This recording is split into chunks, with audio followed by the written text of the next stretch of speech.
ठीक इसी प्रकार से हमारे पैर का प्रेशर यहाँ रहेगा और ये हमारा पैर दूसरा गया यहाँ। 5-6 बार हमने सीधा ऐसे मसाज दिया। इसके बाद साइड में देना है, ये इधर, ये, और इसके बाद फिर से सीधा, और इसके बाद फिर से इधर साइड में देना है। 5-6 बार ये काम करना है। अगर अपने लोगों को तकलीफ ज्यादा है तो एक बार एक पैर से दिया, दोबारा दूसरे पैर से भी दे सकते हैं।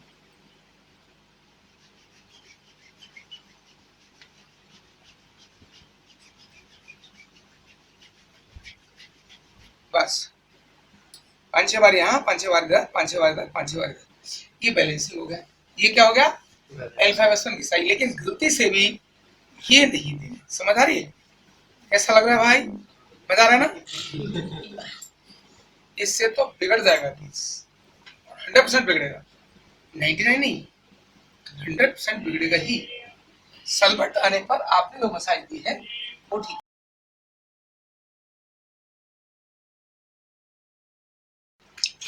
अब L3-4-5 उसमें साइड में मसाज देने के लिए उतरना है। ध्यान करना,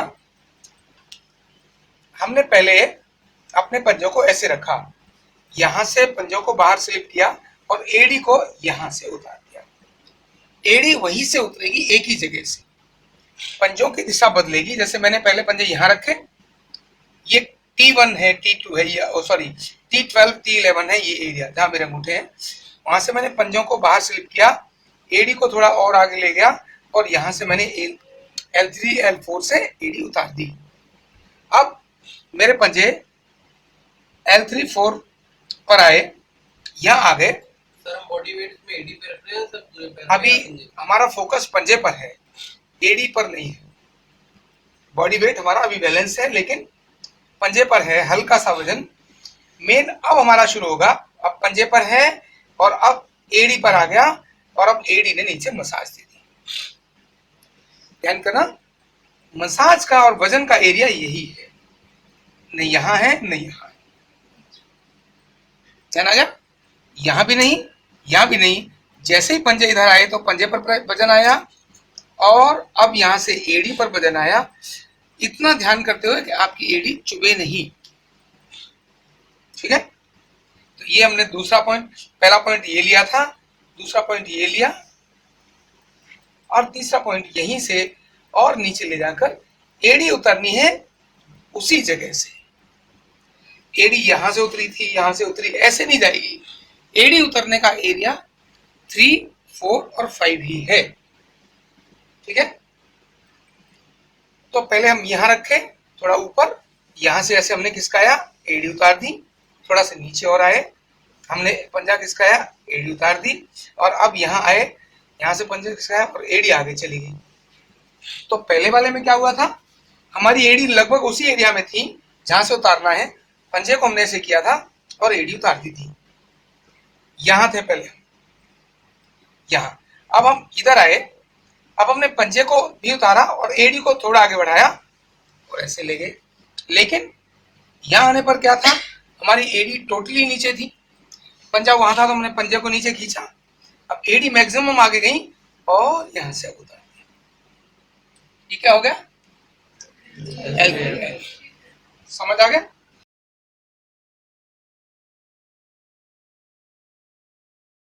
अब यहीं पर आता है फ्रैक्चर पॉइंट, क्योंकि इसके साथ में ही है इसलिए मैं बता देता हूं। उसका सिंबल होता है बना फ्रैक्चर पॉइंट और 1, 2, 3। क्या हुआ था, ज्यादातर केसेस में ये लंबर एरिया तो हो गया, फ्रैक्चर डॉर्सल 11 और 12 जो हार्ड वर्टेब्रा है उनका फ्रैक्चर ज्यादातर होता है। आदमी जब गिरते हैं ना तो D12 है, D11 है, D10 है, इस एरिया में फ्रैक्चर होते हैं।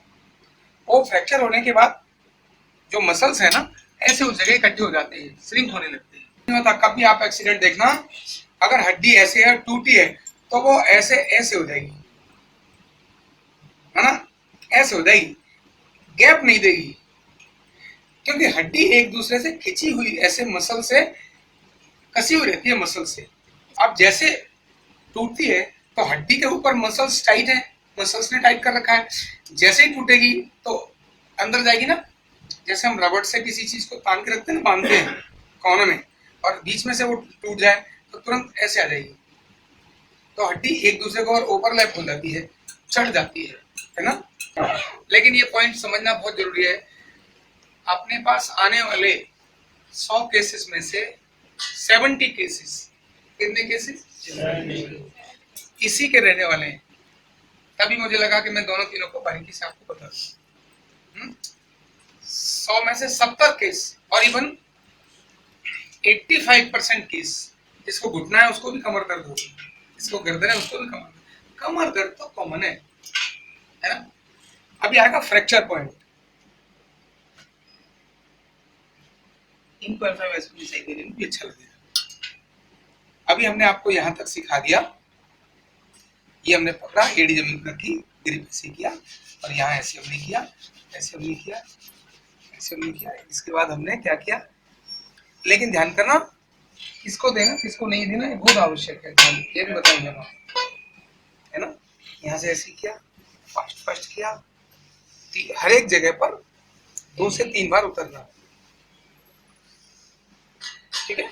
ये घिसाई होगी। अब फ्रैक्चर पॉइंट आता है। फ्रैक्चर पॉइंट तो इस जगह जो मसल्स आपस में ऐसे हुए थे उनको बाहर खींचना है इस जगह के, और उसको खींचने के लिए ये बटक्स के मसल्स ही हेल्प करते हैं।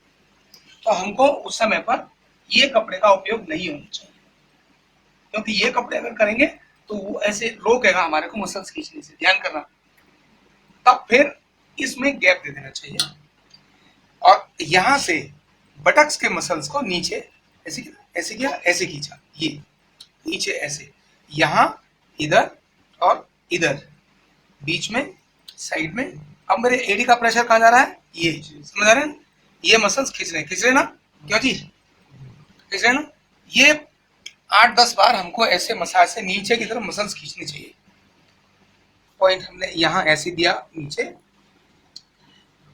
मसल्स को नीचे खींचा। अब यहाँ के बाद भी ये थाई मसल्स भी उसको खींचती है, तो उसके लिए क्या करना, उतर कर दोनों पैरों को कहना मिलाओ और इतना लेकर आओ, ध्यान आ गया, ऐसी शेप बन गई। अब 1 2 3 1 2 3 1 2 3 ऐसे चल रहा है ऊपर से, जो 1 2 3 लिखे हैं। ये क्या है, ये यहाँ से, यस, मसल्स जो हमने यहाँ खींचे थे, अब ये यहाँ से लेकर हम इधर आ गए।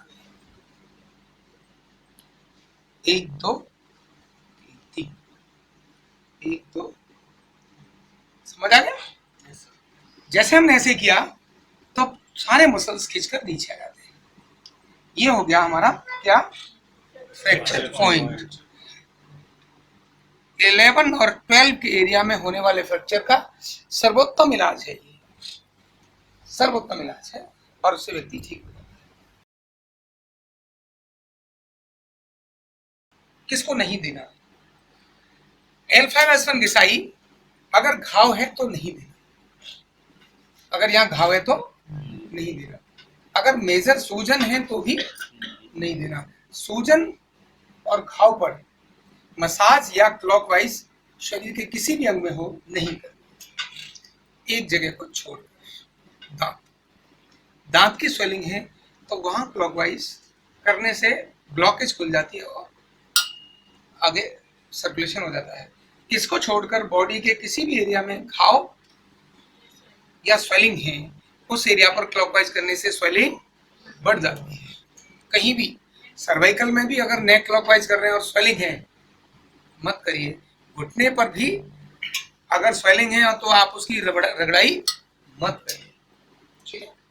तो लेकिन अगर पुरानी सूजन हो, आज पुरानी सूजन की पहचान क्या है, क्या क्या होगा, लाल होगा, उभार होगा, गर्म होगा और दर्द होगा, आसपास की मसल टाइट हो जाए, ठीक है। पहला क्या है, लाल, कलर चेंज होगा। नंबर 2 क्या है, उभार होगा। नंबर 3 क्या है, गर्म होगा। और नंबर 4 दर्द होगा। पुरानी सूजन में उभार हो सकता है पर गर्म नहीं हो सकता, ठीक है जी, है? दर्द हो सकता है पुरानी सूजन में, लेकिन पुरानी सूजन में दर्द कम हो जाएगा और हो भी सकता है दर्द हो, लेकिन गर्म नहीं होगा। तो उभार हो तो सूजन का मतलब ही उभार है, ठीक है। तो अगर गर्म है तब क्लॉकवाइज नहीं करना। एक तो कहीं की बात बता दी, अब मैं लंबर की बात बताता हूँ कि यहाँ अगर स्वेलिंग और घाव है तो नहीं करना। नंबर 2, L5S1 घिसाई इसके अलावा सबको कर सकते हैं, ईच एंड एवरीवन, किसी को भी कर सकते हैं।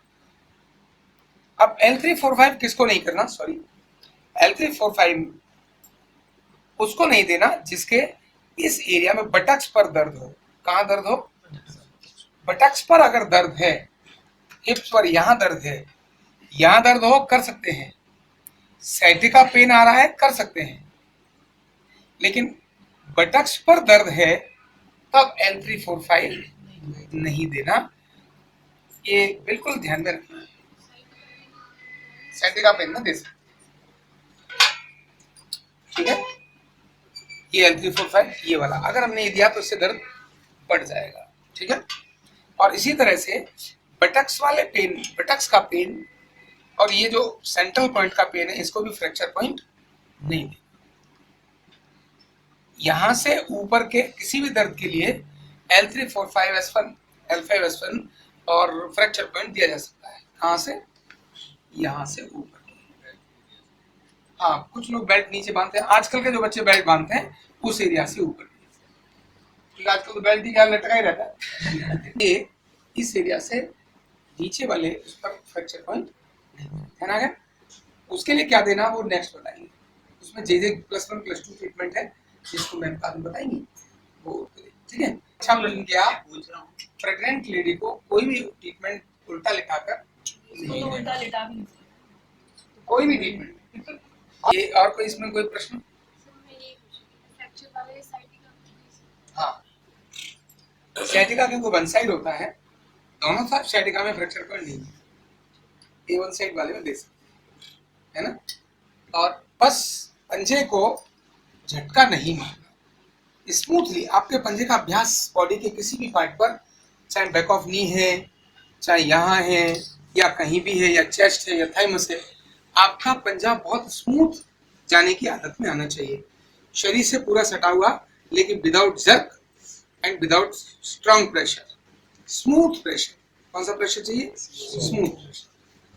तो प्रेशर चाहिए लेकिन स्मूथ चाहिए। कहीं भी गए, यानी न्यूरोथेरेपिस्ट का पंजा इतना स्मूथ चलने वाला होना चाहिए जैसे मार्शल आर्ट वाले के हाथ, उसका पता ही नहीं चलता कब हाथ किधर घूमकर आ गया। ऐसी न्यूरोथेरेपिस्ट के पैर, न्यूरोथेरेपिस्ट के पैर के, उसका वजन, उसकी पदविन्यास, पदविन्यास बोलते हैं पैरों के चलने का तरीका, है ना। क्योंकि हमारे तो हीलिंग हील है ना, तो जो हीलर है, तो हीलिंग हील है, तो हीलिंग हील के चलने का तरीका डिफरेंट होता है, क्योंकि यही तो रिजल्ट लाते हैं, यही तो लाते हैं। तो कहाँ प्रेशर, कितना प्रेशर, इवन हाथों से ज्यादा हमारे पैर सेंसिटिव हो जाने चाहिए। सेंसिटिव इन द सेंस, आपने यहाँ हाथ पैर लगाया तो पता चल जाए अरे यहाँ दर्द है। दर्द किसको है? सामने वाले को। आपने पैर लगाया और आपको पता चल गया ओ यहाँ दर्द है। यस, इसे नीचे का पेन ना, इसको हम इस एरिया का पेन, इसमें नहीं देना, यहाँ तक के ऊपर। ये तो बिल्कुल वो आ गया ना, यहाँ लंबर खत्म हुआ, ये सैक्रल शुरू हुआ, और सैक्रल की पहचान क्या है? ऐसे देखेंगे तो ये दो हड्डियां नजर आएंगी साथ में। आप अपनी भी देख लो, जहाँ हड्डियां दो नजर आ रही हैं वो सैक्रल एरिया का जॉइंट पॉइंट है। इससे ऊपर लंबर का 5 वर्टेब्रा है जो जुड़ रहा है। कई बार जो शेर का पेन में किया गया कि उनका पेन नीचे ट्रैवल ज्यादा नहीं करता, तो यहाँ आकर रुक जाता है। तो हम कैसे डिफरेंशिएट करेंगे कि ये बटक्स का पेन है? नहीं, सैटिका पेन की खास बात होती है, वो मूव करता है। वो क्या करता है? मूव करता है, एक जगह रुकता नहीं, ट्रेवलिंग में रहता है। क्योंकि नर्व है ना सैटिका, वो बड़ी नर्व है पैर की सबसे बड़ी नर्व है सैटिका नर्व। तो वो कभी भी एक जगह नहीं रहेगा, वो पेन और एक निश्चित पोस्चर पे कम ज्यादा हो जाएगा, तो कभी इधर आ गया, कभी इधर आ गया, और उसमें थोड़ी देर खड़े होते ही दर्द आ जाएगा। सैटिका पेन में क्या होगा, सैटिका के अंदर जैसे थोड़ी देर खड़े हुए या चलना शुरू हुए, अरे नहीं चला जाता है, एक बटक्स उस पर आ जाए, क्योंकि वो नर्व तो कहीं है, एक जो मेन नर्व उसका नाम सैटिका है, वो जितने पेन है वो सब नर्व से संबंधित ही है, पर पर्टिकुलर नर्व सैटिका L5 वर्टेब्रा से निकलती है, ओ से वहां से निकलती है, तो इसीलिए कंप्रेशन भी L5 का ही होता है सैटिका नर्व। ठीक है, और कोई बात? चलो आप थोड़ी देर अभ्यास करें।